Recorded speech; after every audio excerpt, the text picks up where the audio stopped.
Bienvenidos a Ministerios Camino Angosto y también bienvenidos a nuestro libro que sigue. Esta vez nos toca hacer un resumen de el libro de Ruth. El libro de Ruth. Este libro tiene por título Ruth. El autor no conocido, en otras veces dice desconocido. Esta vez no conocido, pero una gran posibilidad o una fuerte argumento que es la posibilidad que lo escribió también Samuel, así como estudiábamos el libro de Jueces, pues también es una gran posibilidad que puede ser Samuel. Este libro es bastante único. ¿Único en qué forma? Bueno, número uno es este y el libro de Esther son los únicos libros que llevan el título de mujer en la Biblia. Dos libros solamente, pero este es todavía más único, yo diría, porque Esther era una judía, pero Ruth era una moabita, una gentil. Entonces es bastante único, pero al mismo tiempo muy lleno de bendiciones. Tiene 4 capítulos, tiene 85 versículos solamente, es un libro pequeño, pero y es tan pequeño que a veces yo me pregunto si, como nos dice en el primer versículo de Ruth, en el capítulo 1, versículo 1, dice, como lo dije también en el libro de los jueces, aconteció en los días que gobernaban los jueces. Eso significa que este libro, estos sucesos, no este libro, esto que sucedió acerca de este libro fue en el tiempo de los jueces.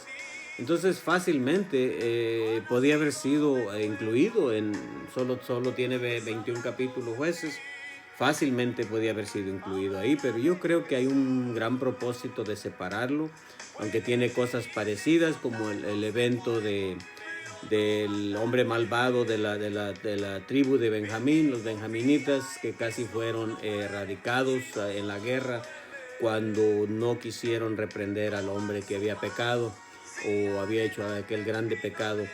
Y también el evento de Dan, de la tribu de Dan. Entonces fácilmente podía haber sido incluido este libro ahí, pero gracias a Dios que lo tenemos separado, y es separado porque tiene cosas grandes, poderosas que podemos aprender de él. Entonces, el libro, como dije, es parte del periodo de los jueces. Hay una posibilidad o podríamos buscar en la información cómo, durante cuál juez exacto sucedió esto, pero por ahorita voy a dar el tiempo en que fue escrito. Fue escrito en el año 1046 antes de Cristo, entre el 1046 y el 1035, igual que el libro de los jueces, es solamente entre medio de esos años. Un alrededor, a veces decimos un más o menos. Pero entonces también otra cosa que hay aquí es que fue a la destinación a la nación de Israel. Ruth, el libro de Ruth tiene una bella historia. Cómo una mujer gentil se convierte en uno de los antepasados de nuestro Señor Jesucristo. El libro de Ruth ilustra cómo la ley del pariente o hermano pariente cercano puede ser el redentor. Deuteronomios 25, capítulo 5 dice, lo voy a leer rápidamente, que ahí está la ley del pariente redentor. 25 capítulo y versículo 5 dice, cuando hermanos habitaren juntos y muriere alguno de ellos y no tuviere hijo, la mujer del muerto no se casará fuera con hombre extraño, su cuñado se llegará a ella y la tomará por su mujer y hará con ella parentesco. Deuteronomios 25, versículo 5. También en el libro como dije, en el capítulo 1, versículo 1 de Ruth, dice que esto fue durante el periodo de los jueces, ya lo dije, pero en el libro de los jueces no encontramos de dónde hubo hambre, no específica. Hubo tiempos en que fueron atacados. Voy a leer en Jueces, Jueces capítulo 6, versículo 6, parece que tenemos lo que pasó en el tiempo de Gedeón. Pero entonces, de que haya sido específica una hambre, como dice aquí en el versículo 1 de Ruth, es otra cosa. Pero en el libro de Jueces, en el versículo 6 del capítulo 6, dice: de este modo empobrecía Israel en gran manera por causa de Madián, y los hijos de Israel clamaron a Jehová. Ustedes se recuerdan cómo Dios llamó a Gedeón a salvar a Israel. Bueno, esa es una de las cosas que quizás podríamos comparar, pero muchas de las veces quizás el motivo que no se encuentra eso en el libro de Jueces es porque a veces no hay tiempo. Es como yo quisiera incluir tantas cosas, o podría pasar aquí haciendo este video por 1 hora o hasta más enseñando, porque así hay en un libro que es pequeño, pero hay tantas cosas que podríamos encontrar. Pero aquí en Ruth, capítulo 1, versículo 1, nos dice que hubo hambre. Dice: aconteció en los días que gobernaban los jueces, que hubo hambre en la tierra, y un varón de Belén, de Judea, fue a morar a los campos de Moab, y su mujer y 2 hijos suyos. Entonces, Ruth nos dice que hubo hambre. Jueces no menciona el hambre, solamente los ataques por otros como los madianitas. Entonces vamos a ver también, pero ellos eran de Belén. Una cosa que sí podemos ver aquí que dice en el versículo 1, dice que un varón de Belén de Judá. Belén es dos cosas, voy a decir de Belén. Belén estaba cerca, pero primeramente vamos a ver qué significa Belén. Bueno, Belén significa casa de pan. Casa de pan. Eso es lo que significa Belén. Y no solamente eran de Belén, de Judá, sino que también dice la palabra de Dios en el versículo 2, dice: el nombre de aquel varón era Elimelech, y el de su mujer Noemí, y los nombres de sus hijos eran Malón y Kelión. Efrateos. Otra cosa que encontramos, eran efrateos. Un efrateo, entonces, eran moradores eran de Belén, de la casa de pan. Eran efrateos. Deja ver lo que dice Génesis capítulo 41 y versículo 52 acerca del significado para que no lo tengamos que buscar en Google o en alguna información que pueda ser verídica. Puede ser, la tomamos a veces un poco con precaución, pero aquí dice lo que significa el nombre de que eran efrateos. Dice el versículo 52 de Génesis 41, dice: y llamó el nombre del segundo Efraín, porque dijo: Dios me hizo fructificar en la tierra de mi aflicción. Efraín significa fructificar. Entonces, si eran efrateos, eran por el significado de su identificación de la tribu de que pertenecían, eran fructificadores. Entonces van no solamente, y también dice que al principio leímos que se fueron a los campos de Moab.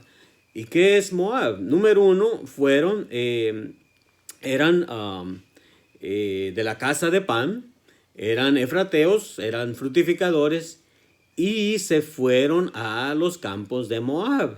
Moab era la tierra de enemigos, según Deuteronomios, no solamente enemigos, sino que era una nación que había sido pronunciada maldición para ellos en Deuteronomios, capítulo 23, versículo 3, dice la palabra de Dios, que Moisés pronunció maldición para ellos por orden de Jehová.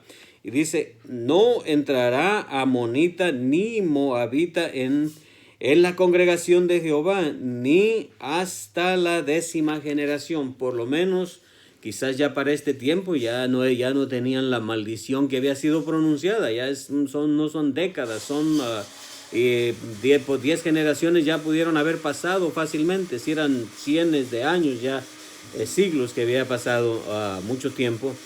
Pero de todas maneras eso no quita el hecho de que eran de la casa de pan, eran efrateos frutificadores y se fueron a los campos de los enemigos. Y no solo eso, sino que también normalmente cuando había habido hambre en otros tiempos, digamos Abraham cuando hubo hambre, estando en Belén, estando ahí en ese campo, era más lógico que se fueran al sur, que bajaran más rápido a Egipto, si era el hambre por la causa de su traslado, pero ellos no hicieron eso. Estos cruzaron Israel, cruzaron el río Jordán y se fueron a los campos de Moab. Entonces vamos a dejarlo ahí, solamente queremos apuntar eso. Y también otra cosa que encontramos es que Elimelech y su mujer, Elimelech, quería salvar su vida. El motivo de salir de tu tierra es que porque había hambre. Dice que entonces aparentemente Elimelech, el plan de él era para salvar su vida. Me imagino que cuando habla uno con su pareja, con su esposa, con su familia, ¿cuál es el motivo de nos vamos a trasladar, vamos a tener que hacer esto? Bueno, hay que tomar en cuenta, los cristianos no podemos huir o irnos de la casa de pan. ¿Quién es la casa de pan? Jesucristo es el pan de vida, es nuestro pan diario, no podemos huir estamos en la casa de pan, somos frutificadores. Y no podemos irnos de regreso al enemigo. No podemos, esa debería ser la lección clara que podemos encontrar ahí, que no podemos entonces volver a los brazos del enemigo. ¿Y qué dice Mateo 10:39? La palabra de Dios dice acerca de este versículo, para comprobar lo que nos dice el Señor. Dice 10:39, Mateo, vamos a ver, 10:39. El que haya su vida, la perderá, y el que pierde su vida por causa de mí, la hallará, dice el Señor. Entonces, aparentemente Elimelech estaba saliendo de esta tierra para ir a buscar cómo sobrevivir, cómo salvar su vida, pero la palabra de Dios nos da esa advertencia. En Mateo 10:39 una vez dice, el que haya su vida la perderá, y el que pierde su vida por causa de mí la hallará. Entonces también Ruth capítulo 1 versículo 11 dice esto. Noemí respondió, volveos, hijas mías, ¿para qué habéis de ir conmigo? ¿Tengo yo más hijos en el vientre que puedan ser vuestros maridos? Eso es lo que las estaba tratando de desanimar Ruth a sus nueras, pero una de ellas se fue. Ruth se fue, ella no la pudo convencer de quedarse, y entonces encontramos que en realidad aquí podemos ver que en el Antiguo Testamento, o más bien aquí está ella explicando la ley del hermano cercano, de cómo la ley del Señor estaba claramente en la ley de Moisés, lo que ya leímos una vez en Deuteronomios 25:5, que es ley de Dios de lo que debía suceder, y ella les estaba explicando que si se iban con ella, no había esperanza para ellos, porque ya no tenía ella hijos, no había esperanza como ellas se volvieran a casar y con uno de sus hijos, porque ella no iba a tener hijos más, dice, ya era anciana. La palabra de Dios dice, cuando hermanos, ya lo leí una vez, pero en Deuteronomios capítulo 25, versículo 5, de ahí está lo que ella se refería.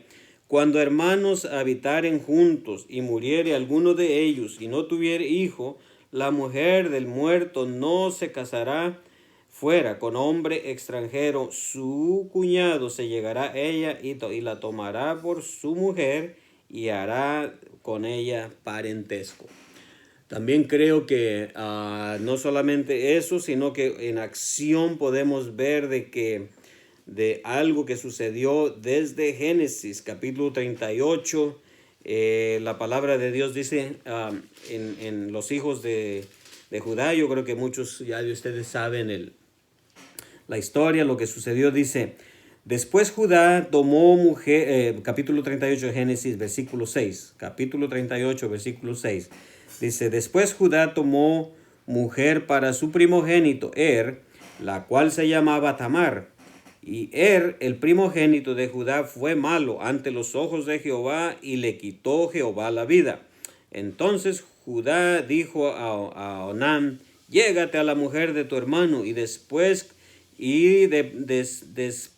a tu mujer y desposate con ella, y levanta descendencia a tu hermano. Y sabiendo Onán que la descendencia no habría de ser suya, sucedía que cuando se llegaba a la mujer de su hermano, vertía en tierra por no dar descendencia a su hermano. Y desagradó a los ojos de Jehová lo que hacía, y él también le quitó la vida. Y Judá dijo a Tamar, su nuera, quédate viuda en casa de tu padre hasta que crezca Sela mi hijo, porque dijo, no sea que muera él también como sus hermanos. Y se fue Tamar y estuvo en casa de su padre.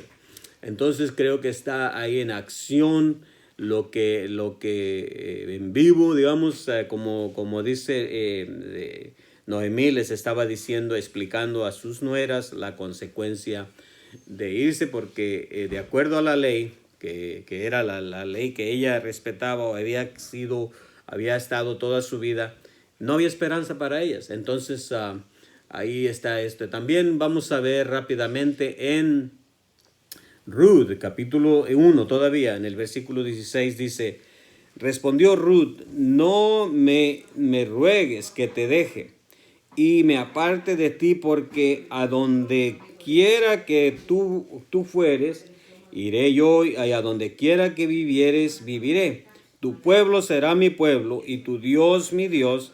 Donde tú murieres, moriré, ahí seré y seré sepultada. Así me haga Jehová.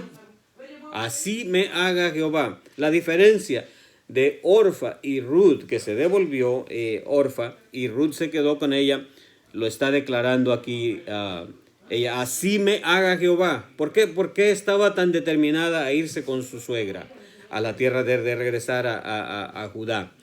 Porque ella ahora hace mención, y no solamente es suficiente, pero no solamente hace mención de que ella ahora cree en Jehová, dice, así me haga Jehová, y aún me añada, que solo la muerte hará separación entre nosotras dos. Creo que podemos ver claramente en Lucas, para nosotros, el ejemplo en Lucas 9, versículo 57, dice la palabra de Dios, 9:57 al 62, dice la palabra de Dios, yendo ellos, este es el Señor Jesucristo, quizás vienen estas referencias del libro de Ruth, yendo ellos, uno le dijo en el camino, Señor, te seguiré a donde quiera que vayas. Y le dijo Jesús, las zorras tienen guaridas y las aves de los cielos nidos, mas el Hijo del Hombre no tiene donde recostar la cabeza. Y dijo a otro, sígueme. Y él le dijo, Señor, déjame que primero vaya y entierre a mi padre. Jesús le dijo, deja a los muertos, entierren a sus muertos, y tú ve y anuncia el reino de Dios. Entonces también dijo otro, te seguiré, Señor, pero déjame que me despida primero de los que están en mi casa.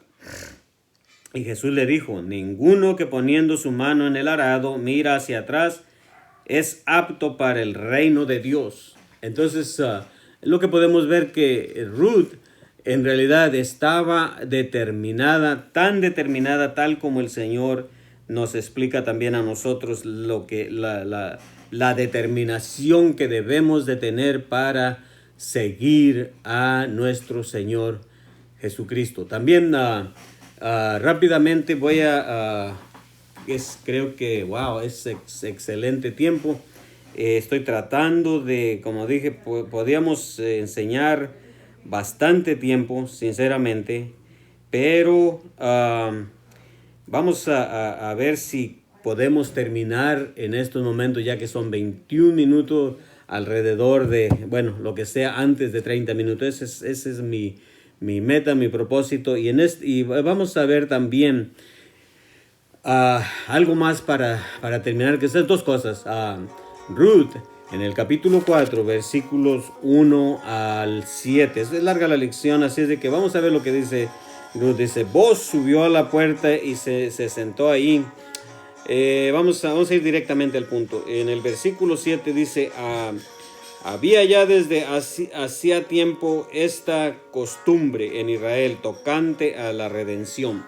Él estaba hablando con el pariente más cercano, que él era el que tenía la opción de redimir las propiedades o las cosas de Noemí, de Elimelech, del muerto.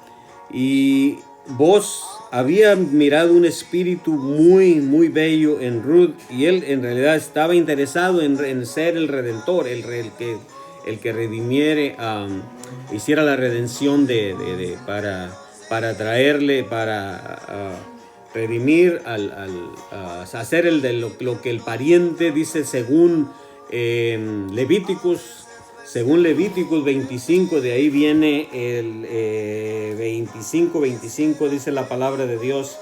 Esto es bíblico, y en 25 dice, cuando tu hermano empobreciere y vendiere alguno de sus posesión, entonces su pariente más próximo vendrá. Este es diferente. Este no es como la ley de que el hermano, entre hermanos, levantara de la descendencia. Esta es hablando de las propiedades. Dice, su pariente más próximo vendrá a rescatar a su hermano, a